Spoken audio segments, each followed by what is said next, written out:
Saan nga ba galing ang kanin? At paano ito naging kanin? Dagdag kaalaman mga tropa, ang bigas. Ang bigas ay isang karaniwang kataga para sa kiniskis na palay na tinanggal ang ipo, darak, at germ nito. Pinapakinas ito pagkatapos makiskis na nagbibigay sa produkto ng maliwanag, maputi, at may kintab na anyo.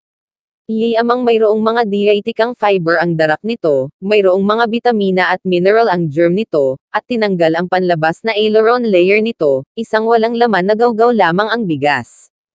Sinasaing ang mga butil ng bigas kasama ang katumbas na tubig upang maging sinaing o kanin kapag inin na. Kung labis ang sabaw nito nagiging lugaw na. Kapag napasobra ang pagluluto nito nagiging tutong ang ilalim na bahagi.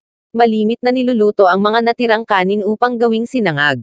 Kadalasang niluluto ang kanin sa palayok o kaldero ngunit marami na rin ang gumagamit ng mga rice cooker, isang elektronikong kagamitan. Hindi lamang kanin ang maaaring luto sa bigas, ang malagkit na bigas kasama ang ibang mga sangkap ay maaaring gawing mga kakanin katulad ng suman, bibingka, puto at biko. Ilan pa sa mga lutuing ginagawa sa bigas ang arroz negro, arroz valenciano, lugaw, arroz negre. Sa Pilipinas, tinatapon ang bigas sa mga karamihan ng bagong kasal upang mabigay na kasaganahan.